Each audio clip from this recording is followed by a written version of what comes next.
ब्रह्मबोध और जगत बोध। जगत बोध में 3 प्रकार होते हैं, सात्विक, राजस और तामस। बुद्धि के अनुसार जगत को ऐसा ही देखेगा और सोचेगा। और ब्रह्मबोध में एक ही ब्रह्म परमात्मा को पाने का ब्रह्म ज्ञान, ब्रह्म ध्यान, ब्रह्म चिंतन।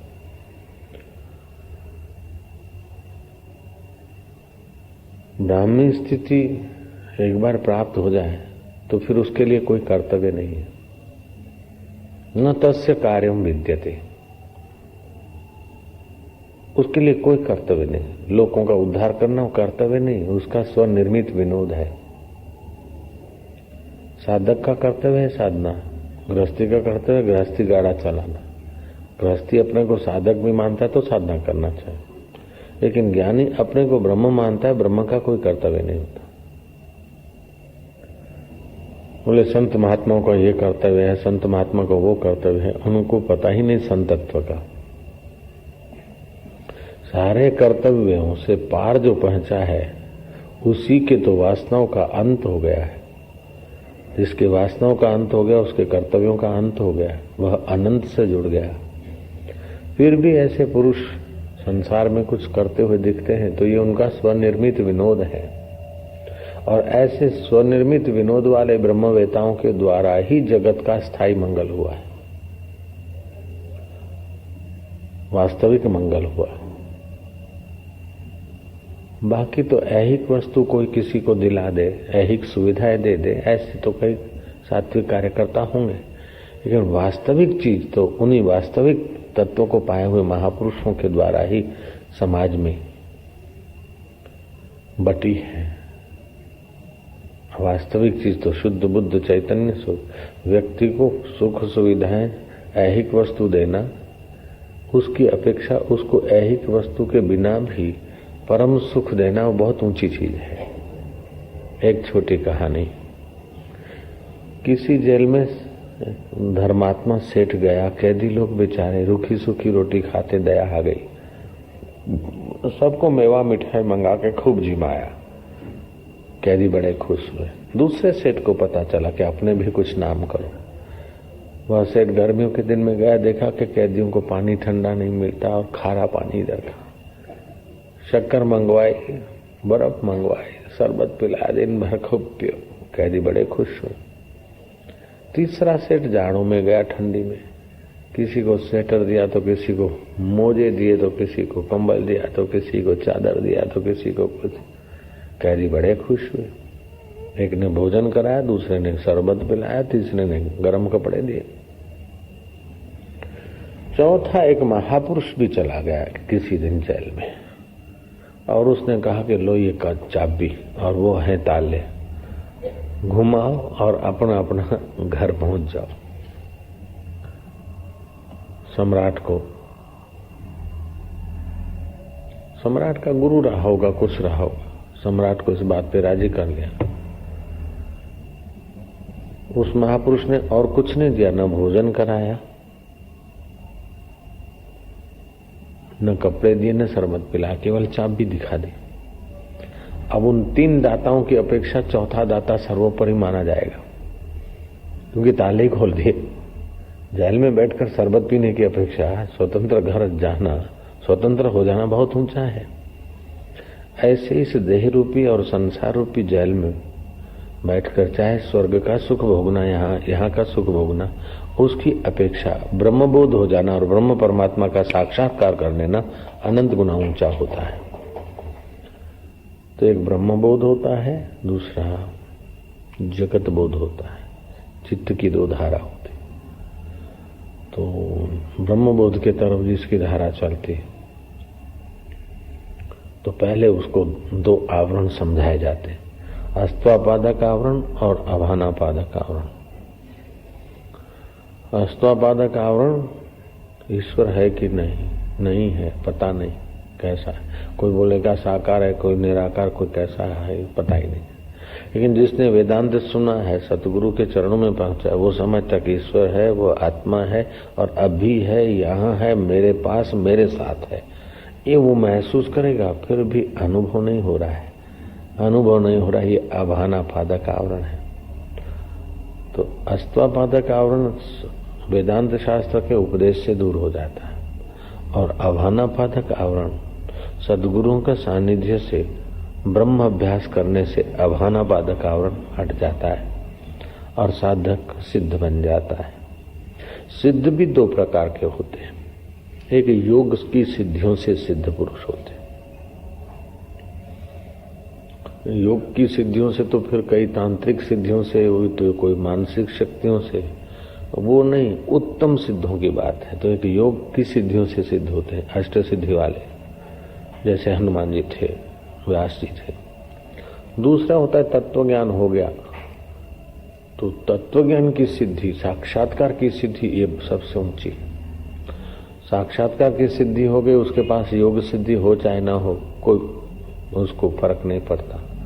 लेकिन योग सिद्धि वाले को साक्षात्कार की सिद्धि नहीं है तो अधूरा है, योग सिद्धि वाले को ब्रह्मबोध नहीं है तो वह अधूरा है। चांगदेव के पास योग सिद्धियां थी, मौत आए उसके पहले वो अपना प्राण चढ़ा देते सहस्त्रसार में, 10 दिन की समाधि करते, मौत का समय गुजर जाता, फिर अपना 100 वर्ष आयुष्य बना लेते।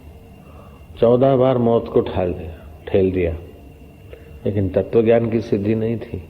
22 वर्ष के ज्ञानेश्वर महाराज और 1400 वर्ष के चांगदेव महाराज, 1400 वर्ष का चेला है और 22 वर्ष का ज्ञानेश्वर गुरु बने। ज्ञानेश्वर की कृपा से फिर चांगदेव को आत्म साक्षात्कार हुआ। तो ये ब्रह्मबोध ऊंच में ऊंची सिद्धि है, परागति पराकाष्ठा। ऐसा ब्रह्मबोध जिन महापुरुषों को हो गया, अभी आया था ना थोड़े दिन पहले भक्ति अंक में, काशी में ऐसा महापुरुष था, बिल्ली मर गई थी, उसको उठा के गंगा में प्रवाह कर, तो बिल्ली का जीवात्मा देवदेही में बदल गया। वो कहने लगे कि महाराज मैं तो बिल्ली चूहों के पीछे पड़ने वाले, और अभी मैं आपकी कृपा से स्वर्ग जा रही हूँ, मुझे देवदेही मिल गई, नहीं तो न जाने कितने लाख जन्म लेती तब कहीं वहां पहुंचती, मनुष्य जन्म होकर पुण्य करके तब स्वर्ग में पहुंचती। लेकिन आप जैसे ब्रह्मबोध से जो महापुरुष संपन्न होते हैं, ऐसे पुरुष अगर मरी हुई बिल्ली की भी अंत्येष्टि कर देते हैं तो उसको इतना फायदा हो जाता। ऐसे ब्रह्मबोध से संपन्न महापुरुष, मुर्दे किसी मृतक आदमी को जला दिया जाता हो शमशान में, ऐसे मृतक के मुर्दे को भी देख, मुर्दे के धुएं को देख ले तो उस मुर्दे को भी दुर्गति से हटाकर सदगति की ओर प्रकृति भेज देती। ऐसा ब्रह्मबोध का महिमा होता है और ऐसे पुरुष हम लोगों की नाई जीते हैं। आश्चर्य है, हमसे भी ज्यादा गरीबी में भी जी लेते और फिर भी पूरे सम्राट होते, जैसे जड़ भरत, सुखदेव जी महाराज। अभी कुछ वर्ष पहले भावनगर में चित्रासनी इलाके में मस्तराम बाबा जी थे, उनके पहले एक दूसरे संत हो गए, भावनगर के राजा तखत सिंह हो गए। वो जाते थे उनके दर्शन करने को तो वो बोलते, साले तख्ता बीत जाएगा बख्ता, कर ले कुछ नहीं तो हो चला जाएगा वक्ता, तखत बखत। मैंने ऐसी बात सुनी और तखत सिंह ने फिर तख्तेश्वर महादेव बनाया, अभी भावनगर में हम देख के भी आए, और भी कुछ सत प्रवृत्ति की। तो उस महात्मा के बाद और कोई महात्मा आए होंगे, एक महात्मा तो हमने भी देखा चित्रासनी में, ऐसे ही बड़े थे बिल्कुल, उनको देखकर अपने को दया है कि क्या स्थिति, लेकिन उनके अंदर की बड़ी ऊंची पहुंच है।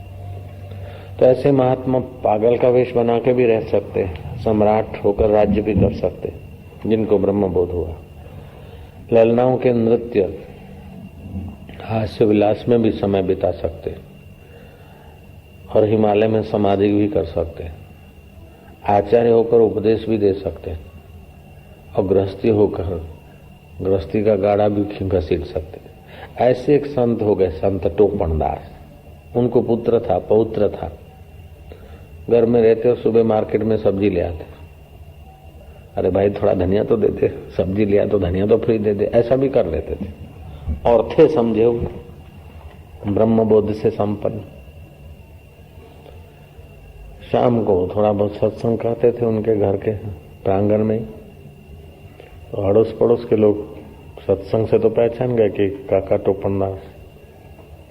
एक टोपनदास दूसरे थे जो बहू से दीक्षा मांगते थे। ये वो टोपनदास नहीं, ये वो सेठ टोपनदास, ये काका टोपनदास की बात बताता हूं। तो उस टोपनदास का सत्संग सुन के उनके सत्संगी समझते थे कि संसार सपना है, जो आया है सो जाएगा, मर जाएगा, कोई किसी का नहीं। बाबा रोज बताते थे। एक दिन वो काका टोपनदास का पोता मर गया। हर काका टोपनदास ने ऐसा छाती कुटाई हो, उनकी बहू और उनका बेटा उनको चुप कराने में लग गए। सत्संग आश्चर्य में कि हम समझते थे कि ज्ञानी है, बड़े संत है, लेकिन अभी पता चला कि पोता मर गया तो आप मरने को तैयार हो गए। मुझा मिठड़ी मिठड़ी बोलियों बोलने वाला मुझा पोटड़ा मरी हूं मरी जाऊं, अपने मरने को तैयार हो। फिर बहू समझाती, बेटा समझाता, ये बात। एक दो दिन बीता, सत्संग फिर चालू हुआ तो श्रोताओं ने, जो सत्संगी थे, उन्होंने कहा कि आपका पोता, आप तो रोज हमको उपदेश देते कि आपका पोता मर गया और आप स्वयं मरने को तैयार हो गए। ये बात समझ में नहीं आई। तो पंडास ने बोला ये बात यहां मत पूछो, कल बगीचे में सत्संग करेंगे, उधर बताऊंगा। बगीचे में सत्संग हुआ। बोले पोता मर गया, हम घर में रहते 4 आदमी, लड़कियों की तो मेरी शादी हो गई, एक लड़का है, उसकी बहू है, और कई वर्षों के बाद उसको पुत्र हुआ, और 2-3 साल का उसका पुत्र मर गया। तो वो बहू कितनी रोएगी, क्योंकि उनको तो जगत बोध है, जगत में सत्य बुद्धि है, शरीर में हूं और ये मेरा बेटा है, उनको तो ब्रह्म बोध नहीं है। तो मेरा बेटा, उसकी पत्नी, दोनों रो रहे थे। अगर मैं उनको चुप कराने जाता तो बड़ी गड़बड़ होती, बहुत देर लगती। और वो सोचते कि आ डोहाने हूं छे तैयार भाणे, दीकरो तो हमारो गयो छे ने, बेटा तो हमारा मरा, इस बुढ़े को क्या। वो समझ नहीं, वो रोते थे ना समझी से। और मैंने सोचा कि अब उनको ना समझी से रो रहे हैं तो मैं अपनी समझदारी क्यों छाटूं, मैं समझदारी का सदुपयोग करूं। मैं समझ कर रोया तो मुझे रोने का दुख नहीं था, रोने का ऐसा अभिनव किया कि वो तुरंत चुप होकर मुझे चुप कराने लग गए। घर में चुप लानी थी तो इस टेक्निक से मैं चुप लाया कि आराम से उनको मेरे प्रति अभाव भी न हो और रो रो कर अपनी खोपड़ी खराब न करो। इसलिए मैंने थोड़ी देर के लिए समझ के रो लिया। तो इसमें मेरा ब्रह्म ज्ञान भाग जाएगा क्या। जय राम जी की। राम जी रो रहे हैं, सीते सीते हाय सीते, भाई लक्ष्मण लक्ष्मण भैया लक्ष्मण। लेकिन राम जी समझ रहे हैं अंदर से कि सब जगत का शिष्टाचार का चित्त का व्यवहार है। राम जी क्या है, राम जी जानते हैं। टक मुआ भेदू बिना पावे कौन उपाय, खोजत खोजत युग गए पाव को सुघर आए। खोजते खोजते सुख को, शाश्वत जीवन को, हमारे आनंद को खोजते खोजते युग बीत गए, पांव को सुघर आए। ऐसा नजीक है। तो वशिष्ठ कहते हैं राम जी, एक चित्त बोध होता है, एक जगत बोध होता है, और साधक को अभाना पादक आवरण हटाना होता है, और संसार को, संसारी को अस्त्वापादक आवरण और अभानापादक आवरण। अस्त्वापादक आवरण संसारी को होता है और अभानापादक आवरण जिज्ञासु होता है। तो संसारी को तो दोनों आवरण होते, जिज्ञासु को एक ही आवरण होता है। जिज्ञासु मानता तो है भगवान को और अपना आत्म रूप से मानता है, केवल अभान है, भान नहीं हो रहा है। तो भान होने के लिए उसे ब्रह्म अभ्यास करना चाहिए। चित्त जगत अभ्यास करता है ना, उसकी जगह ब्रह्म अभ्यास करना चाहिए। जैसे उस लड़के ने सारस सारसी देखा, पहले तो जगत अभ्यास था, अब अंत में ब्रह्म अभ्यास होते ही उसके चित्त में ब्रह्म सुख प्रकट हो गया, ब्रह्म ज्ञान। ऐसे ही साधक को सावधान होकर ब्रह्म अभ्यास करना चाहिए। चलते फिरते खाते लेते देते बार बार ब्रह्म अभ्यास करने से जगत का आकर्षण और पाप ताप छोड़कर वो ब्रह्ममय हो जाता है। कर्कटी नाम की राक्षसी थी, उसे भोजन करने से तृप्ति नहीं होती थी। तपस्या करके ऐसा वरदान पाऊं कि लोगों के नासापुट से घुस जाऊं और उनके हृदय का शुद्ध खून पिया करूं। तपस्या करके वरदान पाया, खून पीते, बाद में सूक्ष्म थी और खून पीती मोटी हो जाती, हवा के झोंके से गिर पड़ती। सोचा कि खूब मोटी हो जाऊं। मोटी हो जाने पे जैसे मोटापा दुख देता है ऐसे दुखी हो गई। फिर गीध को प्रेरित करके हिमालय में चली गई। गीध के अंदर घुस गई, गीध को प्रेरित करके हिमालय चली गई और गीध के अंदर से गड़बड़ करके वमन करा दिया और वो बाहर निकली। वहां उसने तप चालू किया, ऐसा ध्यान किया। उस कर्कटी राक्षसी ने इतना ध्यान किया, इतना तप किया कि उसको शरीर की सुधि नहीं रही। उसके कषाय परिपक्व हो गए, हृदय शुद्ध हो गया, समाधि लग गई। जो इरादे से आदमी भजन करने बैठता है वो इरादा देर सबेर पूरा होता है, अगर भजन सही है तो संकल्प दृढ़ होता है। भगवान ब्रह्मा जी आए और पुत्री वरदान मांग ले। उस राक्षसी ने कहा वरदान मांगने के लिए तप किया था, लेकिन अब जो शांति मिली है, जो आत्मा में परमात्मा में जो विश्रांति मिली, अब तो कोई इच्छा नहीं, रुचि नहीं। फिर भी जैसे ध्रुव अटल पदवी के लिए बैठा था भजन करने, तो अटल पदवी मिली और ज्ञान भी मिला। ऐसे ही कर्कटी को ब्रह्मा जी ने कहा कि तुम जो पातकी लोग हैं, प्रजा को सताते हैं, उन्हीं का भोजन करना, पापियों का नाश होना ठीक है, क्योंकि वो पाप से बचेंगे। और गुणवान को कभी न खाना अपने भोजन में। कर्कटी वरदान लेकर विचरण करती करती श्रीनगर के जंगल में घूम रही थी और नगर का राजा, उसका मंत्री रात्रि को वीर यात्रा पे निकले थे। कर्कटी ने विराट रूप धारण करके, खतरनाक भयानक रूप धारण करके कि इस समय आप दोनों मेरे लिए भोजन आए हो, मैं तुमको खा जाऊंगी। निशाचर लोग पहले डराते और बाद में अटैक करते हैं, और कायर लोग छुप के अटैक करते हैं। वीर लोग आमने सामने तिथि तारीख नक्की करके फिर युद्ध करते।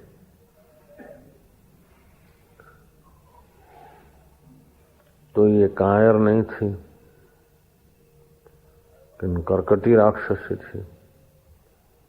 इसके लिए दो राजा और मंत्री को खा जाना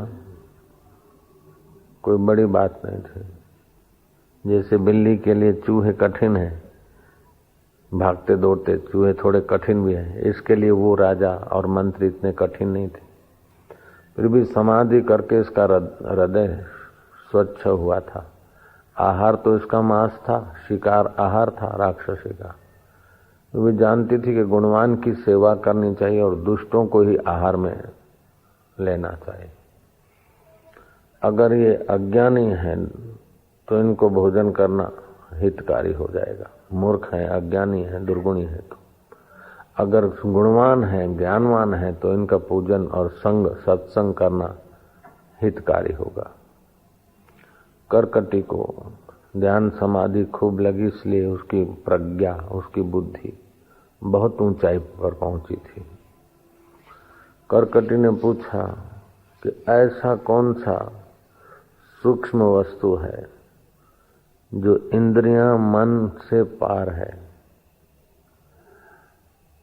ऐसी कौन सी चीज है जो सारे ब्रह्मांडों को व्याप रही है और छोटे से छोटे वस्तु में है? ऐसा कौन सा चिदाणु है जो सूर्य को प्रकाशित करता है, चंद्रमा को प्रकाशित करता है, ऐसा कौन सा चिद अणु है जो सुख में और दुख में एक रहता है? ऐसा कौन सा चिद अणु है कि जो अंधकार को और प्रकाश को भी प्रकाशित करता है? अंधकार है फिर भी वो देखता है कि अंधकार है, और प्रकाश है उसको भी देखता है, अस्थि को भी देखता है और नास्ति को भी देखता है। ऐसा कौन सा चिद अणु है? हेय और उपाधि से रहित मति को भी देखता है और हेय उपाधि सहित वाली मति को भी देखता है। ऐसा कौन सा चिद अणु है कि जिसको पाए बिना सम्राट भी कंगाल रह जाते हैं और जिसको पाने से कंगाल भी सम्राटों से पूजे जाते हैं? ऐसा कौन सा चिद अणु है? ऐसा कौन सा चिद अणु है कि जिसको पाने के बिना सब कुछ कराया व्यर्थ है और जिसको पाने से लगता है कि मैंने कुछ पाया ही नहीं? ऐसा कौन सा सूक्ष्म से सूक्ष्म चीज है, चिद अणु है, जिसे आदि व्याधि उपाधि प्रकाशित होती है लेकिन आदि व्याधि उपाधि उसे चाहती नहीं?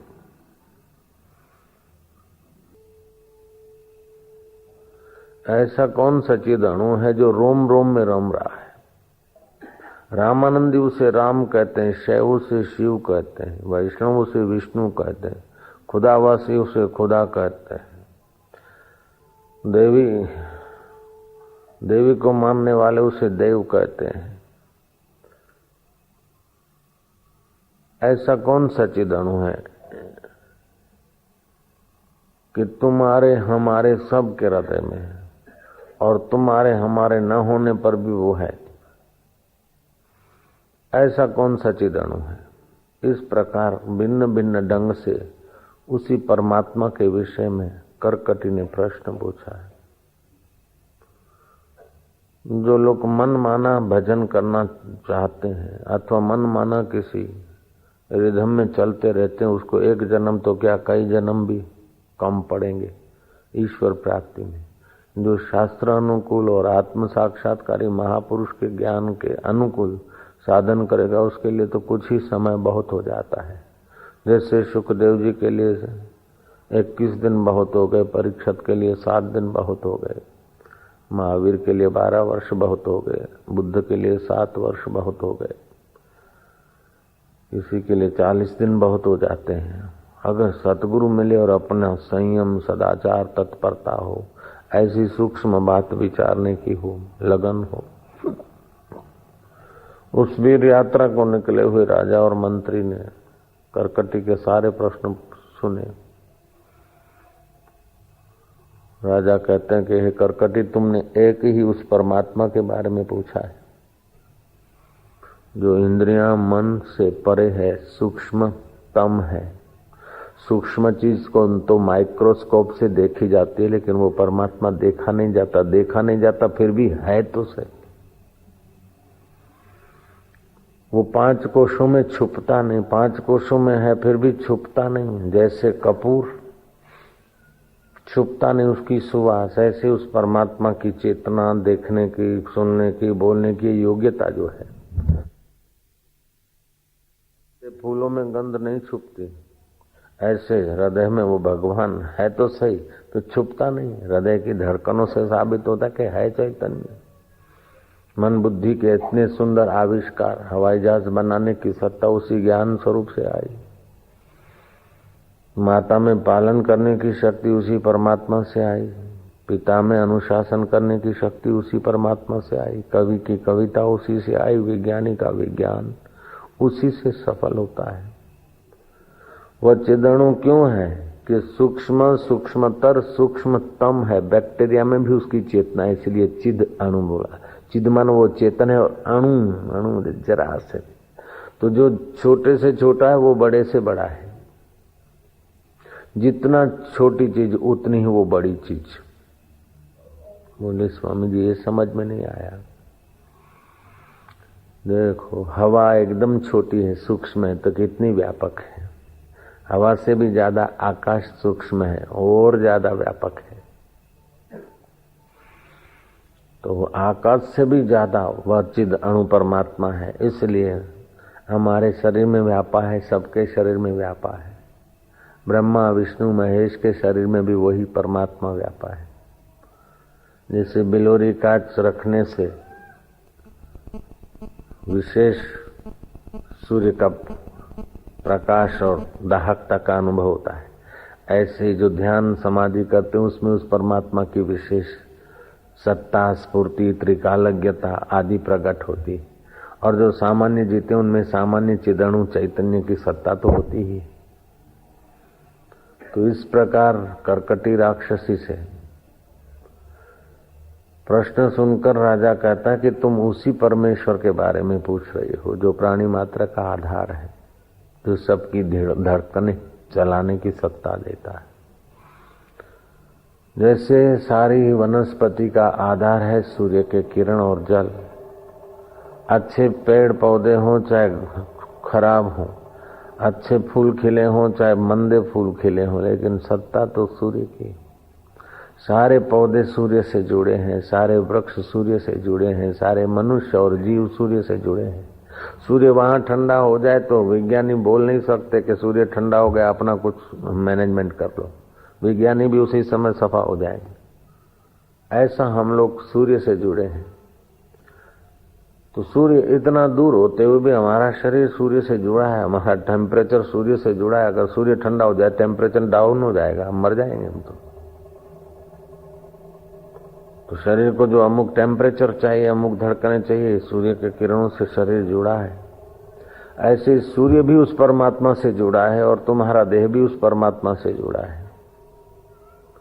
जैसे मिट्टी का घड़ा चाहे किसी कुम्हार का हो, किसी घर में हो, लेकिन वे आकाश से जुड़े हैं, ऐसे किसी भी जाति अथवा वर्ग या उम्र का व्यक्ति वो परमात्मा से जुड़ा है। दुष्चरित्रों के कारण वो उसको परमात्मा पाने की तड़फ नहीं आती। संसार को पाने की इच्छा बढ़ने से, बेकारी सुख पाने की इच्छा बढ़ने से दुष्चरित्रवान हो जाता है, और ईश्वर को पाने की इच्छा से सच्चरित्रवान होता है और सत्य में उसकी स्थिति होती है। जितना संसार की तुच्छ चीजें चाहेगा उतनी मति स्थूल हो जाएगी और छोटी छोटी बातों में दुखी सुखी होकर मर जाएगा। और जितना परमात्मा को प्यार करेगा उतना ही मति सूक्ष्म सूक्ष्मतर सूक्ष्मतम होकर वो स्वयं ब्रह्म स्वरूप हो जाएगा। उसी परमेश्वर के बारे में पूछा तुमने, वही परमात्मा चिदणु ज्योतियों की ज्योति है, तम को भी प्रकाशता है और प्रकाश को भी प्रकाशता है। कुछ नहीं है, कुछ नहीं है को भी प्रकाशता है, कुछ नहीं है तो कहने वाला तो है। पिता ले गया मेहमानों को अपना बड़ा महल दिखाने के लिए, ये पूजा रूम है, ये ड्राइंग रूम है, ये ध्यान रूम है, ये रसोई रूम है, ये फलाना है, ये फलाना है, ये बड़े छोकरे का, ये छोटे छोकरे का, ये मजले का है। बहुत सारे कमरे अपनी बिल्डिंग के दिखाए। मेहमानों सहित पुत्र सहित बेटा को लेते हुए सेठ जी नीचे उतरे। बोले इतने सारे मेहमान है, देखो कोई रह तो नहीं गया बेटा। बेटा सब कमरों में झांक कर ऊपर से आवाज मारता कि पिताजी यहाँ कोई नहीं। पिताजी मेन गेट को ताला मार रहे हैं। बोले क्या करते हो तुमने? पिता बोलता है तुमने बोला कोई नहीं। बोले कोई नहीं है कहने वाला मैं तो हूँ। ऐसे ये नहीं ये नहीं ये नहीं ये नहीं ये नहीं नेति नेति नेति नेति कहने के बाद भी कोई तो है। जो कोई है उस वही चैतन्य परमात्मा है। जहाँ कुछ भी नहीं फिर भी है, प्रलय हो जाती कुछ नहीं रहता फिर भी कुछ तो है। अगर प्रलय में कोई नहीं रहता तो कौन बताता कि प्रलय हो जाता है। प्रलय में कुछ नहीं रहता, कुछ नहीं रहता उसको देखने वाला तो रहता। गहरी रात को भी कुछ नहीं रहता, कुछ नहीं रहता तो सुबह अनुभव करते हो कुछ नहीं रहता, आनंद से सो जाता तो आनंद वो चिद अणु चैतन्य राम का है। ये बात बहुत सूक्ष्म है, साधारण व्यक्ति को तो ये सुनना भी भाग्य में नहीं होता। और कोई पुण्यात्मा सुनता है तो समझ में नहीं आता, और कोई समझता है तो टिक जाने की रुचि नहीं। इतना सूक्ष्म और पावरफुल है। टिक जाए इस बात में तो कल्याण हो जाए, बेड़ा पार हो जाए, स्वयं भगवतमय हो जाए। ये ऐसी बात है। कथा आगे चलती है। उस राजा ने कर्कटी को उसके सब सवालों का जवाब दिया। करकटी ने जाना कि ये ज्ञानवान है, आत्मवेता है, परमात्मा को पाया हुआ बुद्ध पुरुष है, इसने अपने सौल को, अपने आत्मा परमात्मा को जाना है, जीवन मुक्त राजा है। राजन फिर तो मैं आपके संपर्क में रहूंगी, सत्संग करूंगी। राजन ने कहा कि तेरा आहार अगर मांस भक्षी है और मनुष्यों को भक्षण करती, तो जिन पापियों को हम फांसी लगाने वाले उनको तू ले जाके भोजन कर लिया कर, तो तेरे काम आएंगे, उनका भी कल्याण होगा, जेल का भी खर्चा बंद हो जाएगा, तेरा भी गुजारा हो जाएगा।